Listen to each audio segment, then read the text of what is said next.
Hello guys, welcome back to my channel. So সবার ফার্স্টে merry Christmas. আজকে Christmas উপলক্ষে আমার বড় মাসি বাড়িতে আসা, অনেকে সবাই মিলে এসছি, আনন্দ করব অনেক। আর কিছু ডেকোরেশনও করা হচ্ছে, সেগুলো তোমাদের দেখাচ্ছি। আর আফটার ডেকোরেশন কেমন লাগবে পুরো জায়গাটা সেটাও দেখাবো। ক্রিসমাস রুমটা ডেকোরেশন করার জন্য সবাই দুপুরে না খাওয়া দাওয়া করে একসাথে সবাই মিলে জোর দিয়ে লেগে পড়েছিল, এক্সেপ্ট মি।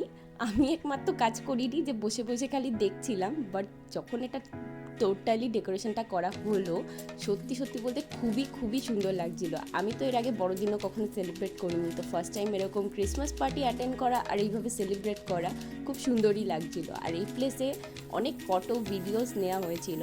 আর তারপর আমাদের যে ছোট সানটা ছিল, সে তো প্রচণ্ড প্রচণ্ড এক্সাইটেড ছিল। তার এক্সাইটেড মানে খুশির কোনো সীমা নেই। আর কিছুক্ষণ বাদে আমাদের গেম স্টার্ট হয়ে গেছে, যেটা দিদি নাম্বার ওয়ানে খেলা হয়, তো সবাই মিলে আমরা সেটাই খেলছিলাম। তো আমার স্কোর ছিল 5/4। ক্রিসমাস পার্টির সাথে দাদার বার্থডেটাও পোস্ট সেলিব্রেশন করা হচ্ছিল, তো দুটো পার্টি একসাথে, আরও কিন্তু জমজমাট ব্যাপার। তো কেকটা ফাইনালি পেয়ে গেছিলাম। আর কেক খাওয়ার পরে সবার মধ্যে কী এনার্জি এলো জানি না, ভয়ঙ্কর ডান্স শুরু হয়ে গেছিলো সবার এখানে।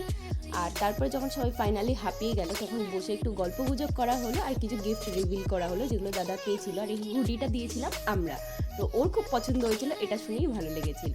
আর একদিকে রাতটা যেহেতু একটু বেশি হয়ে যাচ্ছিল, তো সবাই খাওয়া দাওয়া অলরেডি স্টার্ট করে দিয়েছিল।